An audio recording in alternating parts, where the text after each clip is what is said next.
Hi, welcome everyone to Progress in Action. I'm Prophet. I'm here with another amazing activist in our community, Kimberly Calderon, the president of Humble Hands Helping and a supporter of the new Cancel the Contract movement, which has been about eliminating Quiet. police involvement in our schools. And yeah, she is super inspiring and a great person. And yeah, go ahead and introduce yourself a little bit, Kimberly. Hi, everyone. My name is Kim Calderon, and I do a lot of different things out here in the AV, but most recently, I've been working with my friend with Humble Hands Helping. I'm kind of the president while she's the CEO, and it's just me, her, and another lady, and we try to bring some sort of happiness to people in the AV by throwing different events. We are actually about to throw a prom for the kids that didn't get one last year and this year, so that should be pretty exciting. We just had a wellness event to honor Kyrie, who was my friend Dominique's 4-month-old son, who died unexpectedly back in August. So that was to honor him. And a lot of this just became fueled after that. So we are happy to do it. It's very nice to try to bring some smiles out here. That's amazing. So what kind of additional services or things does Humble Hands Helping provide and do? Well, we have a food distribution every second and fourth Saturday at the Townhouse Motel from 3 to 5 p.m. We have a lot of fresh produce. So that's something that a lot of the food banks out here don't have, especially on a Saturday afternoon. You can just come by. There are no income requirements because, your income does not determine if you can eat. So that's a big Absolutely. deal to us. We are also able to provide like baby items. We have clothing. We have all kinds of things. We just haven't figured out office space yet. So people's houses are pretty full with items, but we do have access to them if people in the community need them. That's Um, brilliant. yeah, so we right now we've got plenty of cleaning supplies. So if anybody is in need of any kind of cleaning supplies like laundry stuff, just house cleaning items, mops, brooms, buckets, we've got them. So people can write us on Humble Hands Helping on Facebook or Instagram, and we can hook you up. That's amazing. So what inspired you, or you were talking about that particular event as far as that tragedy, as far as getting started, um but what made you feel like it was time to start an organization that provides those kinds of services? Oh boy. Well, let's see. That can actually go back to when I first got here. Um, when I first got here, I have a housing voucher. And when I tried to get a house, I kept running into roadblocks. Like, they let people who get assistance to have 3 times the written income and uh, 700 credit scores and your firstborn's blood and a few things just to move into a place to live. So we slept in our car for about Wow. 3 months, and then I finally found something. But as I've been here, I went to school. I got my degree in political science at ABC. I hope to transfer soon after this pandemic and everything is over. Because I just want to keep going with it. It kind of all goes into one. Um, in doing my political science degree out here, I started doing things with pre-law club, and working out in the community and getting to know people. Um, And I also participate in the United Artists for Social Change. I helped found that. So we were kind of, just had our hands in a lot of different things. And I just ended up seeing we have a community that's in a lot of pain and needs a lot of help. And I have never quite lived in a community like that. And I've lived all over the country. It's really sad.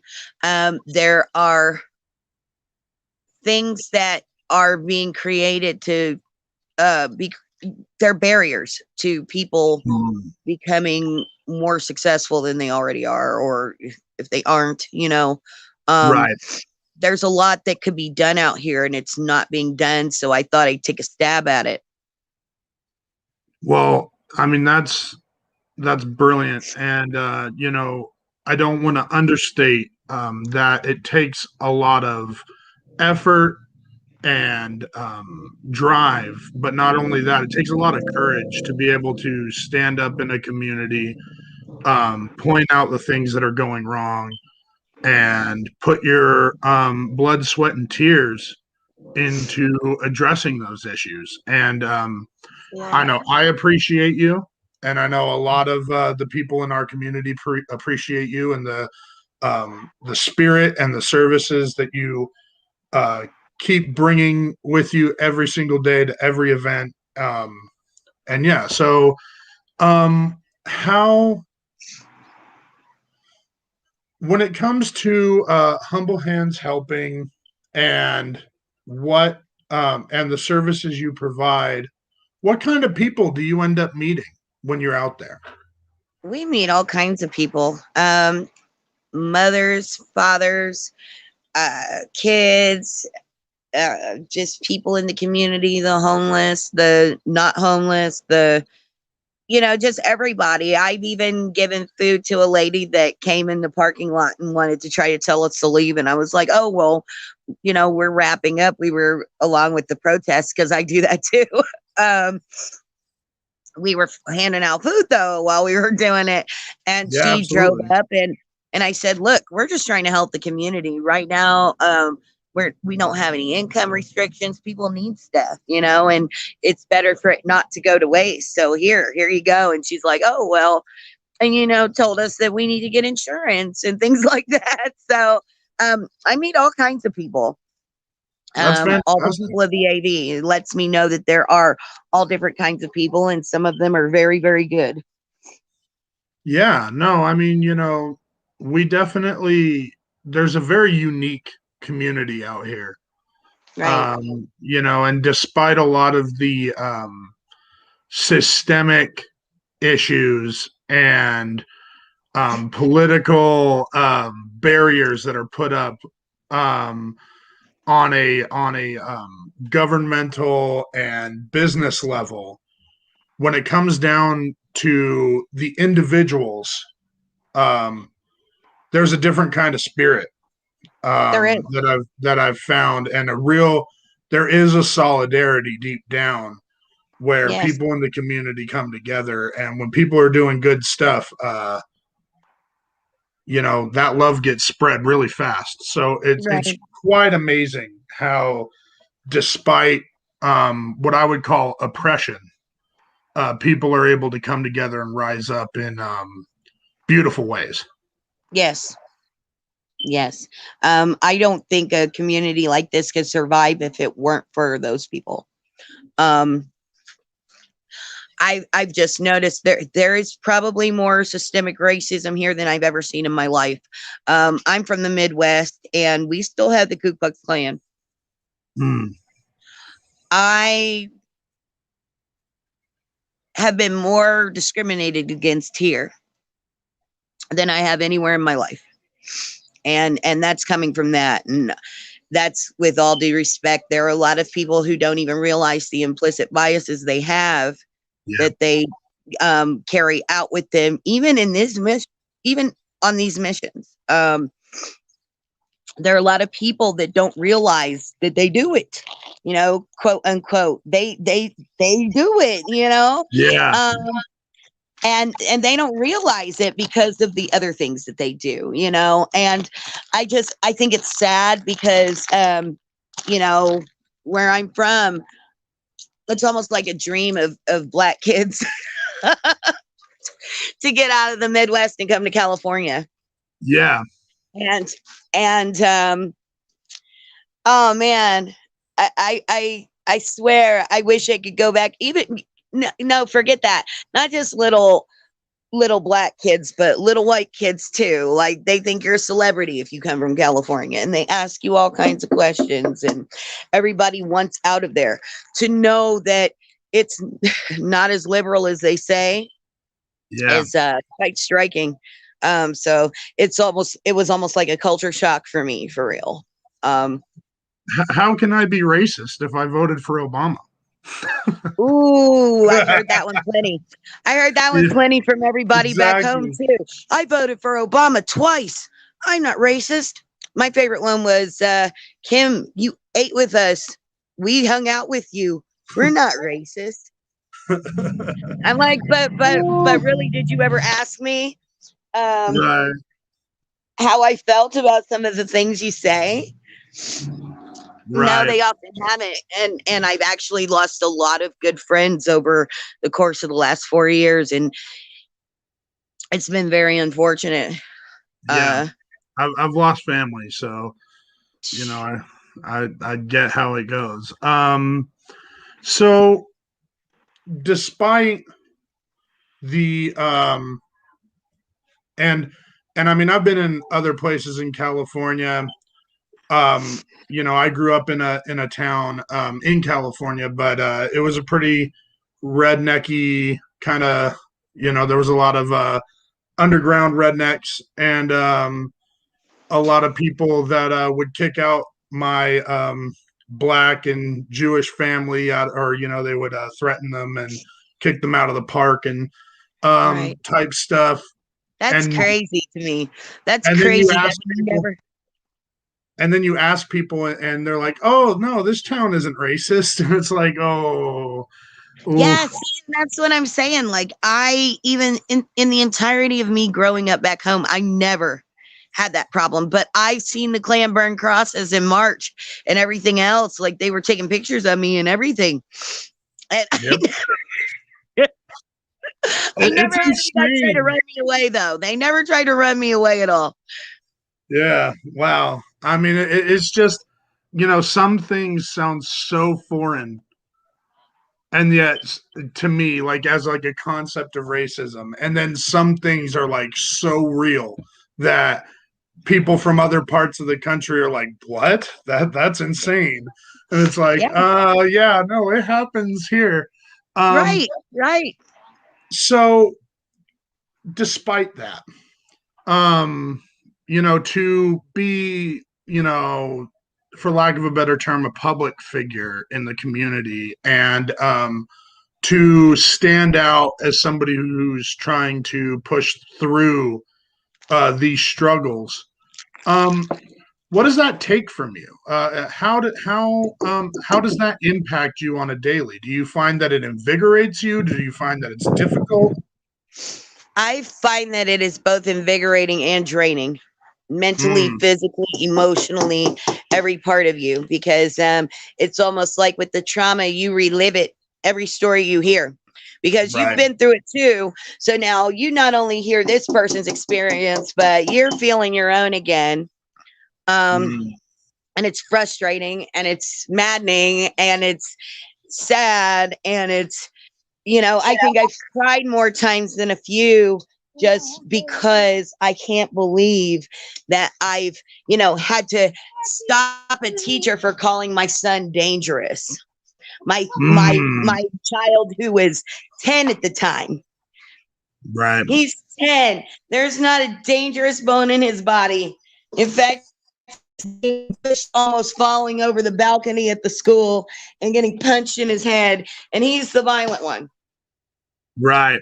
Um, Right. the point where like I said, I've never experienced this because where I'm from, um, forgive me, I'm trying to find a phone charger before we cut off. Um, Yeah, absolutely. yeah, I wasn't thinking. I was not thinking. Technical difficulties. Hold on a second. Oh Yeah, no man. worries. This is life. This is it's good to see that, I was telling one of the other people I talked to today that it's important that we see our activists not just as like, people that we respect, because absolutely we do, and we should respect our activists, but we should also not see them as some foreign, you know person. That they're real human beings too, with Yes. lives and with struggles, and Right. with jobs. We experienced that because with Humble Hands Helping, like we have not gotten our 501c3 yet. We basically put on all of our events out of her pocket and out of my gift for talking and her gift for knowing people. And I know Mm. people. So we put our people together. My people go with her people and we put on events. That's amazing. So what is the let's talk about that a little bit. What is the process to get a 501c3? Because obviously your group is already doing good work. So Yeah. And what we're is in the the process process? of getting, oh, sorry. We're in the process of getting that paperwork right now. So Okay. soon, So soon we'll have it. what is the point of becoming a 501c3? A What's the advantage? 501c3 is a tax exempt charitable organization. So Mm, we as long as we do not profit, I believe it's over $50,000 a year, we stay under that guideline. Um, okay. so we are But you're also still able able to to like apply. hire Yeah, yourself. You're still able to yeah, we can hire hire yourself. ourselves. We can hire a few other people like with a stipend. We can finally apply for grants when we get it.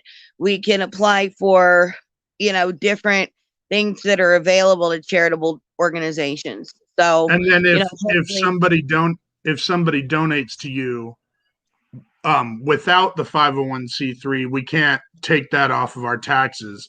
But with the no, actually, 501c3, I'm not sure. And that's one thing I was wondering. I do know that with the LLC, because it's an LLC right now. oh, okay.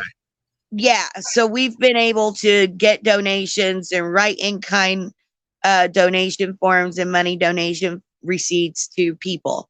So Oh, okay. we've been able to do that, like collect donations is like the social responsibility of the LLC, Okay. so that's how we've been operating it.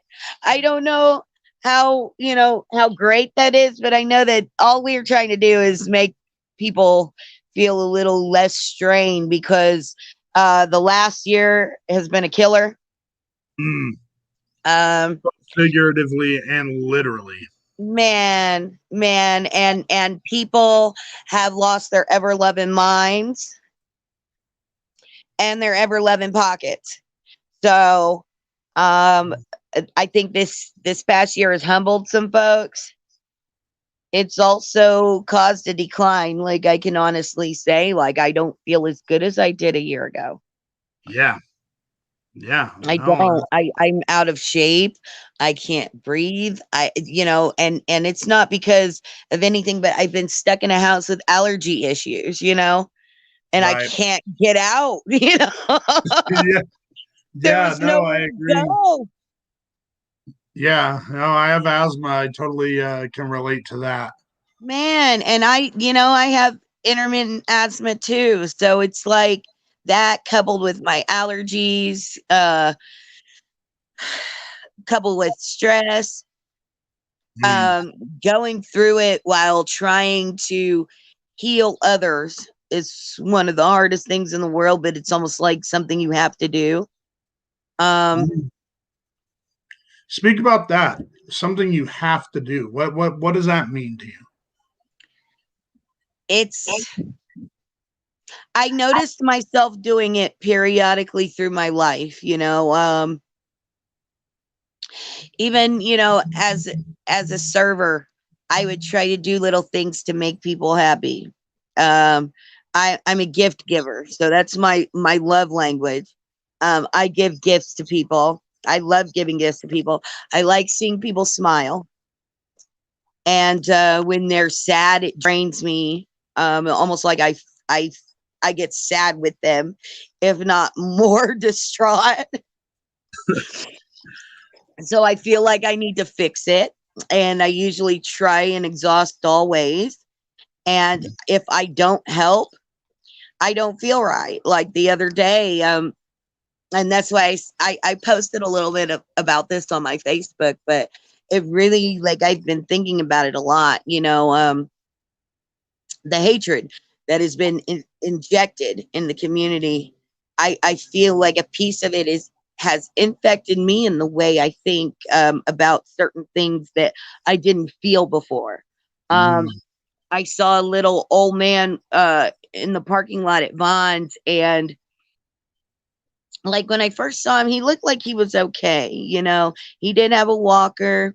I kind of just saw him. I was trying to see what his hat said, right?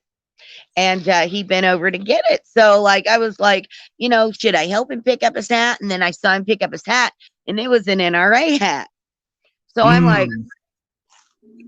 a little Huh. old white man in an NRA hat in the parking lot. Oh, I'm afraid almost to approach him because, my first job was in a nursing home when I was 15. So I've been called everything you could possibly think of, being in a Midwestern nursing home with maybe one black person inside of it. Um, Mm. uh, yeah. So Oh, I oh, could just imagine what he oh, would say to me, oh. right? Especially I with the feel like inflammatory. I feel what you're throwing down. Oh my goodness. Yeah, Oh no. yeah. So, No, no, like, no. and this inflammatory rhetoric has just infected everybody. And if he's functioning and he's out in public like this, and I'm kind of afraid of how he's going to approach me if I go help him. So I was just on the phone anyway, so I just kept talking on the phone. And Right. I looked over again, and he was falling. And I dropped my phone and I ran, which I shouldn't. I had 2 knee surgeries in 4 months. I've had knee issues all my life, and I'm not supposed to run, but I did. I ran across the street to catch this man, and another man was walking by, and he helped me. And I was like, "That." I think it's funny. It's 2 minorities that helped this guy in the parking lot when everybody's standing around, walking around, seeing this old man fall, and Mm. we caught him before he hit the ground. And I felt so bad because he was out alone, and I was like, "Oh my god!" It just made my I was upset with myself because Mm. my grandpa would have had a rifle and worn an NRA hat if you gave it to him, Right. and because that's just that was the man who taught me how to shoot a double barrel shotgun. You know what I'm saying? And Right. But it's I just just really, like, now it broke there's my heart. Yeah, now I there's just ran so inside. much. There's just Yeah, so much like affiliated with everything. Like, right. even with people wearing like a cross. Like you see somebody wearing a cross and a flannel shirt, and like you automatically are gonna think a certain thing because that's the community that's been developed over the past. Well, I mean, I'm sure it's been developing for a long time, but It's how it was born. right. It But was born that it's way. it's come back with a Yeah. vengeance. Oh, it never Um, went away, my friend. The internet is just alive and well. oh yeah, It that's never went true. away. But the thing No, is, that's it's true. gotten That's worse. It has gotten yeah. worse. I have to That agree with you on that. yeah, that I mean that I think people are just they're more comfortable with being hateful.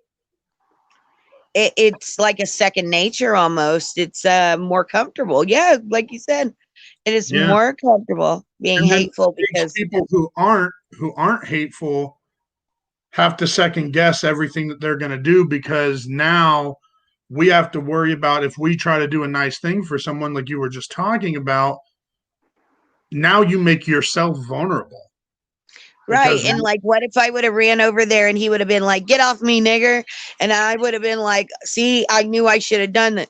Shouldn't have done that," and I'll help right, him anyway, and then curse him out because that's right, happened to me. It has happened or to me in or this or world. or even so, even beyond just saying something, what if like his grandson came up and like thought you were harassing him, or you know, any other situation that could become worse than just words. And Right. not Like, saying what that if I would words have, are yeah, what if I would have not had a dress on that day and I had on what I have on now? right. What the perception would have been had I gone to go pick him up and go inside and pick him up like physically and put him Right, inside of a riding cart. I went inside right, and got him one of those riding scooters and I picked right. him up. Like, what if somebody would have seen that action While and you're I wearing a was hoodie. dressed like this instead of having on a dress with my back out and stuff like that? You know, um, what the perception would have been in this area. But I thought that it was sad, even sadder to me because it was the least likely people that society sees are the ones that helped him, and those that society sees as something else didn't even bat an eye. Yeah, no, I mean it's phenomenal. I think there's something to be said about people who have grown up with some sort of struggle, some sort of pain, trauma, what have you, suffering, oppression, whatever. There's something that breeds empathy amongst those people that those who have skated by most of their lives just don't have.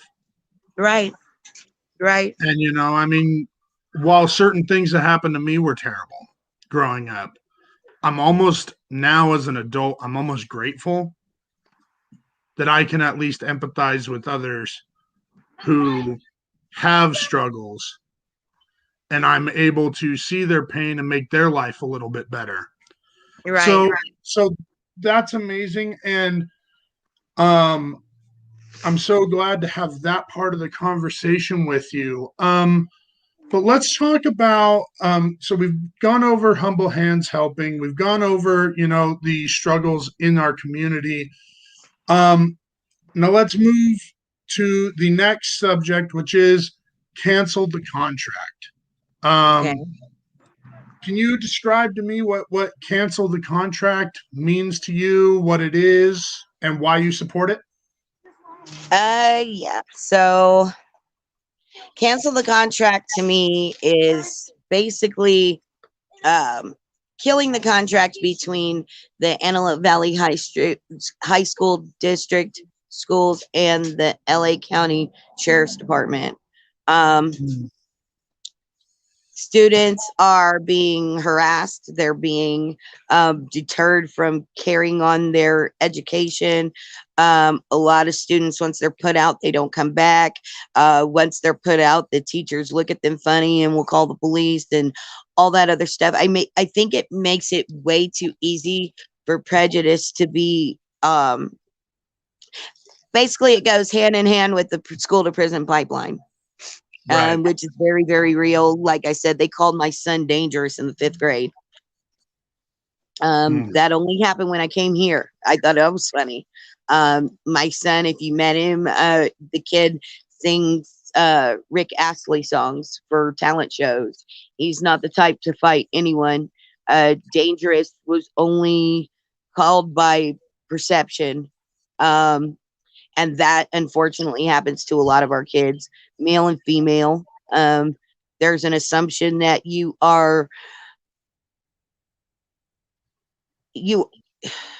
you participate in adult behaviors.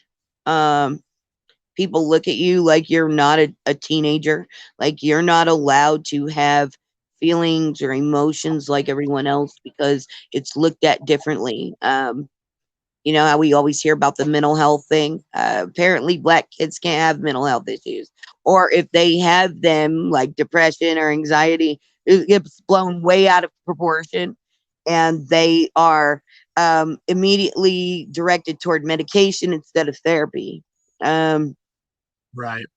you know, it's like an open air assault all the way around, and cancel the contract. Just, that it only takes out one element of the problem, but it's a Right. very important element, because the element that no one to me is addressing the most is the fact that a high school district felt it pertinent to have police in schools, because now, to me, because I've been a volunteer with all of my kids, I have 5 of them. My oldest one is about to be 22. So, like, I wasn't out here, but I've kind of gone through this all over the country. Um, Common thing, because my kids are mixed, I tell them, don't let them find out you have a Black mom, because they're going to make your life hell. And that's exactly what happened with all of them. um, um, the teachers to me don't take command of their classrooms like they used to. And that's mainly because they can't. Um, so I'm not in any way faulting all teachers, because there are some amazing teachers still out there. There are people who go in it for the passion and because Absolutely. they want to, foster the next generation, which, like I said, I don't know how I would have made it without some of my teachers, because it was from them where I got a lot of my confidence. So not shitting on teachers in any way. Well, I Just think want to it's make that clear. important. But I feel like they're more facilitators now than actual educators. Mm, And um, some of them look at our kids like they're problems. And then they start this cycle that never ends. right. So Um, I think when it comes to when it comes to those aspects in school, um, well, and I think when it comes to a lot of issues, I mean, obviously there's individual problems. You're going to have good teachers, you're going to have bad teachers, you're going to have racist teachers, you're going to have non-racist teachers. right. You know, it's just It's reality. true. People are It's people. true. It's truth. Um, and I think the problem is that there are systemic issues of our schools that cause those personal issues to become worse than they should have been. You From the know, very beginning. Yes. whereas a racist teacher may have, they might have said something a little bit weird, but they would never have acted the way that they did had they not been in a classroom filled with 50 students and just one teacher. They're incredibly overwhelmed, and that's why, I feel like the key component is you have to fix the attitude of the school district Mm-hmm. on a grand scale, because these teachers are being overwhelmed. They are. I mean, they're incredibly overwhelmed, and what ends up And happening they're is the kids underfunded. they end Get up suffering for that, and absolutely. with It's the just a couple of negative spiral. all of it, it's a circle that never ends. And the school district is at the helm of that. I really think that things could be done differently. I really do. Mm. I Well, don't I think feel like there's a need for the police. I feel like um, hire more school counselors. There's no reason why a school with 800 kids has 2 counselors in it. amen to that. I Um, remember in high school being in a 2,000 student high school. We had 4 counselors. See, that's insane. That to me is insane. Even in my high school where I grew up in the Midwest, we had 400 students.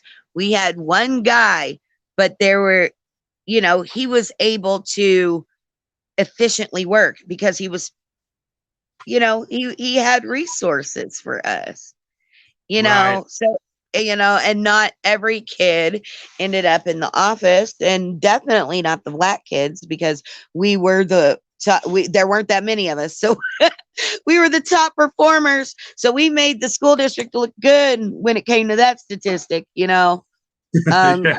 At one point, the black students were outperforming the white students because of the number of us. There were only two of us, straight A students, two Hey, straight A students, hey, that's a proud thing to have. That's a It is. proud badge of honor right there. So It really is. It really is. But so yeah, cancel the contract bothers me. Well, not the actual thing, but the whole idea, the because issue behind it. yeah, because actually my family has experienced an issue with it. Um my daughter Paris, and I probably shouldn't have mentioned her name, but I'm sure anybody would figure it out. Um she she was diagnosed with MS when she was 11. Hmm. Um a couple years after that, well, and that process is so rough. It's so rough. Yo, oh, I Um know. Yeah. Especially for a kid that plays football and is involved in school, and has friends, and ends up having to miss 2 and 3 weeks of school, and nobody knows why, and then people make things up, and um Hmm. she ended up moving to middle school. In middle school, they start to toughen up the presence. Now you've got people who want to be tough. She had the vice principal at Cole try to field sobriety test her. He said she walked in high and he could smell her from the front of the school to the back. Apparently, he pulled her out of class and he made her close her eyes and pushed her. Um, Knocked her off things. I don't know if you remember, but Cole was actually sued for sexual harassment among the teachers a few years ago. Um, they were doing it to the students as well. It needed to be investigated. Still probably should. Um, but then we move on to high school. I had her in homeschool for a while because it was better for her health. But I decided, high school is high school. You want to be a part of that, because I loved it so much. I thought my kids would too, especially, going to school like she would go to. She is a kind girl. She would have been very well liked. Um, I start her at Lancaster High School with a full 504 plan that they didn't follow because within the first 3 weeks, my daughter had no ID. That was just the start of it. So every morning she was having to go past the school police officer every single morning. At this time, we happened to be homeless. So there, that's one of those things in the AV again, where you can be homeless for a year, even with a $2,400 housing voucher. But due to discrimination, you can stay in a hotel for, like I said, a year. Um, Paris accidentally grabbed one of the other backpacks when I was rushing her out to school one morning. 3 weeks go by, still no ID. She has to pass past that same cop. And I guess he felt like searching her that day. Found a knife at the bottom of her backpack. It was my daughter's. It's my daughter's backpack she took to school. They pulled her in, searched her. I don't know the degree that a male cop searched her body. Um, but the whole incident kind of terrorized her. Um, I was coming out of class and just happened to see my phone ring because I have it on silent. While I'm in class, I see that the school is calling me. I call, I answer. Um, they told me they were about to take my daughter to jail. My Wow. 14-year-old daughter with MS that can't fight anybody, that didn't go to school intending to fight anybody because she really didn't know anybody at the school, had no ID, got searched by a man, almost taken to jail, and then put on a year of probation, um, Jesus. for which he never really recovered from that. In fact, he's been wild afterwards. She basically gave up on school after that. And I'm having to deal with the ramifications of my beautiful, smart, kind, intelligent daughter not wanting to go to high school anymore because of the fear that comes along with police officers who are men who can just feel you up and touch you, and nobody's going to do anything about it. Which, like I said, California is the first place I've ever been where a female cop doesn't have to be present in the search of a female. I've never heard of that. And children too. That's disgusting to me. And I think that they need to be out of the schools if they're going to start hindering kids in their Mm, education. And this is why I mm. said the teachers are somewhat at fault, because I have a boy that I've been taking care of. He's a former foster youth. I've been taking care of him for 4 years. He played school really good. He got good grades. He played sports. He walked in one day with slides. Now, keep in mind, he had been in foster care for years. He had like 2 pairs of slides. That's it. Um, he had one pair. They took him from him. Went and got another one out of his locker, and they said, "You're being defiant." They Wow. suspended him. They called the police at the middle school. This is why I'm saying it starts before the high school. They start indoctrinating them toward the pipeline before that. Starts Absolutely. actually in elementary school, because I'm even having problems with my younger son now, left over from last year. It's been toxic. And as somebody who is a stickler for education, I have kids that don't want to go to school because they're scared to death. My 9-year-old said, "I don't want to go to a prison, Mom," and that's what it looks like. And that's what it feels like. And I can't be mad at him because he's kind of right. I had them in Indiana for like a year and a half. School was a totally different experience. Sometimes I regret taking them out of there.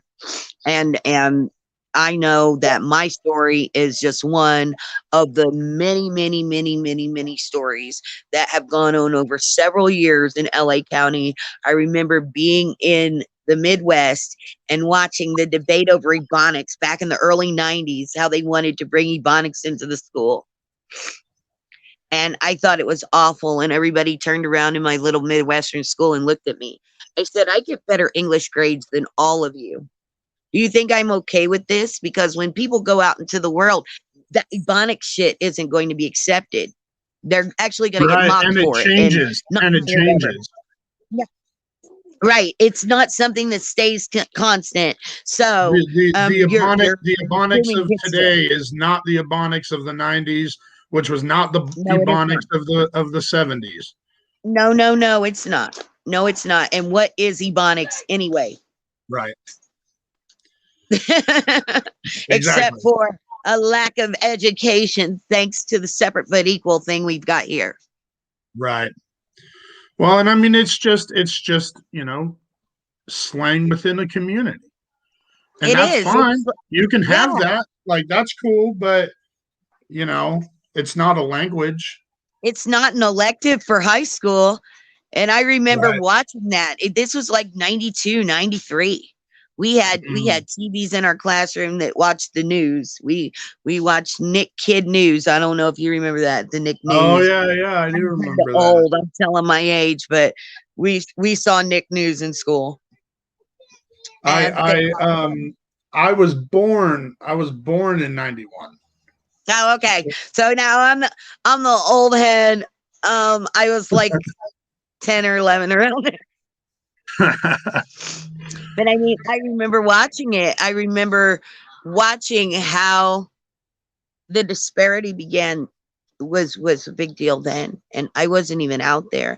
I actually felt bad for the kids out here, because even as a kid I was like, well, isn't that going to cause them problems later on? Right. That's automatically what I thought about. Like, how does that help anyone? It just it was to help white kids. It was to help and white kids teachers. feel like they could communicate with black kids. And, it's like, why do you Yeah, have they to? have to speak a different language to them, like Yeah, phone home. yeah, yeah, Try talking exactly. to them like normal people and watch what happens. I mean, Yeah. like I said, one of the things that drives me Wow. crazy is when people I will walk haven't past even me and be like, I haven't "You even go, thought about girl." that issue. Yeah, I like haven't people would even be like, "You go, girl," and try to high five me, and I'm like, why are you why. doing that to me of all Right. people? And that's when my friend were like, that won't work with her. Like, wait until she opens her mouth. So then I had to hear that I was the whitest black girl anybody knew by both white and black Mm, kids. So, mm, that's a mm, whole mm, other mm. conversation entirely. Right, right, exactly, exactly. Um, so what stage are you aware as far as with cancel the contract? Where are we at with that issue? Because I do agree with you. I think having police in our school system, it sends the wrong message. I think, if you're in a situation where you do end up needing to call the police to come and pick someone up, I mean, in an extreme I will never do it situation, again. I will never do it again, even in an extreme situation. I'll handle it. right? Well, no, on a personal level, yeah. I mean, like from a school's perspective, like Right. let's say there's a school shooting, threat, or there's something like that. I could see them needing to call the police. Right. But to have a regular officer or a series of officers on campus at all times, No. I mean, that just to me, as someone who has a Jewish background and has black family members, that just screams Gestapo. It screams oppression. It screams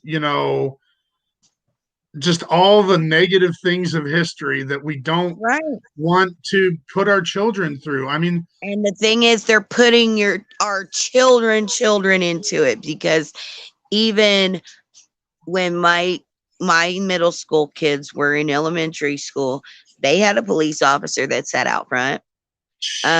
Even now in middle school, before quarantine, they had a cop that would sit out front in the car. So it's not just the it's not high just high school. school. It's Yeah, every one of them. And I'd really like to know where that contract came from, because I know I never asked for any police to be in my kids' elementary school, but they come right. frequently. And And they so, sit there. They're waiting for something to happen. And what are you yep. gonna handcuff a little kid? I don't know. They will, because I've seen Oh it yeah, all they over. will.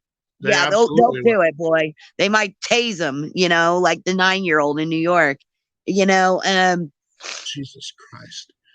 Um, that's America, and we live in two different ones. Some of us. yeah. Um, fuck. Cancel the So contract, but where it's at? Hold on. You asked me where it is. yeah, where's the as far as like where are we at?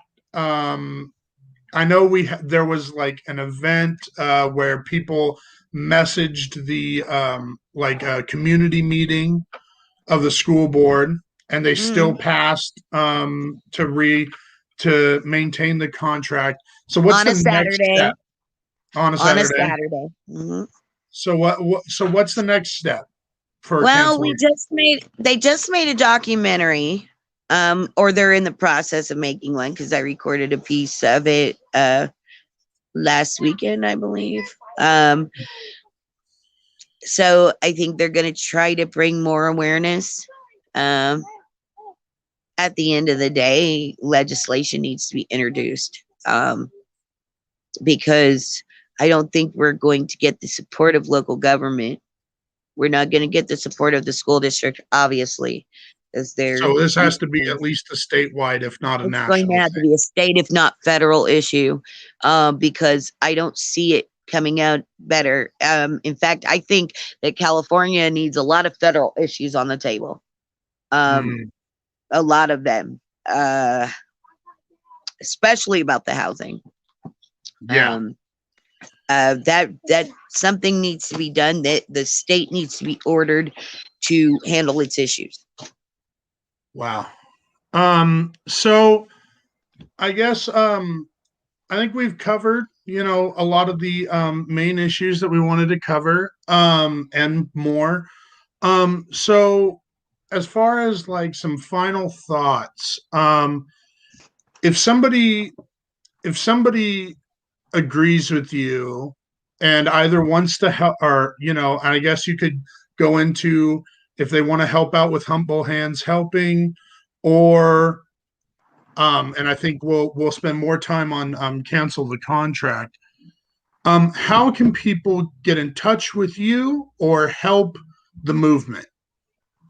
For Humble Hands Helping or to cancel Um, the contract issue? yeah. Well, first let's just do Humble Hands Helping, and then I'll ask again for cancel Okay. the contract. But same question. Okay, so we're always looking for donations. If somebody wants to hit us up, you can either call my friend Dominique, which her phone number is listed on the Humble Hands Helping page on Facebook. Mm. There's also a Humble Hands Helping page on Instagram. You can also email Humble Hands Helping at humblehandshelping.gmail.com. Or, inbox me because I can connect it. I can put it together. Like I said, Okay, I want to be the awesome. DJ Khaled of the activist world, just hook people up together and yell on the album. Um, Yeah, another um, one. yeah, right. Um, with cancel the contract, I would suggest reaching out to Christian Green, because Mm. Christian is kind of spearheading this operation. He's doing a great job. Him and Juanette Coolers, they're kind of handling this with other members of the school board. Um, they are working diligently and they are working hard, and they are having regular meetings. You can check them out on Facebook as well. They're listed under a group, cancel the contract. um, get cops out of our schools, I believe that's what's after the hyphen. But if you have a story, because they've been asking, if you know anybody of any nationality who has had issues with police in schools, or even has an issue with the sheriff's department as a whole, um, you can also contact cancel the contract, that way, um, because they're Perfect. looking for stories. Another, I didn't bring up the fact that sometimes I work with the ACLU too. Ron is investigating DCFS, which I think is very, very important. Oh, Ron Kagan. Yes, yes. So He's great. he is looking for stories for that. I'm going to give him some input on that one. You'll probably see me at the forefront of that one soon, because they kind of play into all of this as well. When you They've been very responsible for some very bad juju in the AV. when you do get involved with that, I'd love to talk to you on that one as well. Oh yes, oh boy. Now Yeah. that's one. I'm actually in the process of trying to find a lawyer that's willing to do a class action, because there are several minority parents. I'm saying Mm. parents because there are men, um, grandparents, you name it, that have been through the ringer with them and their practices, and they seem to be awfully discriminatory. And it just wraps into the systemic racist issues of administrative agencies. And I'm starting to wonder if it's just LA County, because I lived in San Diego County, and I didn't see any of this in the 3 years that I Well, lived there. LA is a special place. And at first I was, really wondering, but I think that LA County must still figure that we're unincorporated out here, because the Antelope Valley doesn't seem to be a part of LA County at all. I know we can't get their resources. Yeah, except for their sheriffs. Yeah, now we can get those. We can get those. Woo-wee. Boy, Um, oh boy, but that's another conversation. yeah. So, yeah, that's fantastic. So, anybody watching, please reach out to both Humble Hands Helping on Facebook, Instagram, send them an email, and also get involved with Cancel the Contract. Let people know that you support them. Let them know that this is an issue. Talk to your Everybody's looking friend. for volunteers. Everybody wants volunteers right now. So if you've got it, we're Get out looking for there. you. Talk to your friends. Talk to your family. Ask the people around you, why do we really need police to be constantly monitoring our elementary school students, our middle school students, and our high school students? Have these conversations because they're so important. Such an important issue. And in Kim's story, I got a little choked up just in the past hour, and she's not alone. This is Not by not a a long one shot. off. Not Yeah, by a this long is, shot. I met somebody who had lived in the hotels for 2.5 years. Um, it was only by the grace of I don't know what that she was still able to keep her housing voucher, because that's another thing they do. They try to cycle you out of the housing programs, and then you're end up with nothing, with $90 a night hotel rooms with only one agency that helps, and that's yeah. Valley Oasis, who kicks you over to the welfare department. So there's really not anything out here because that only lasts 16 days. And, there's, man, there's so many conversations we could have. All right. Well, we will. We will. Yeah. Yeah, everybody, please get involved with these organizations. They're amazing. Please get in touch with Kim. Um, and also like, follow, share, subscribe to my channel so that we can reach as many people as possible. It helps with the algorithm, and we can have really even more amazing conversations with great activists in and around our community. So, thank you so much, everyone. I hope you have a great day, and peace and love and all harmony, and goodbye.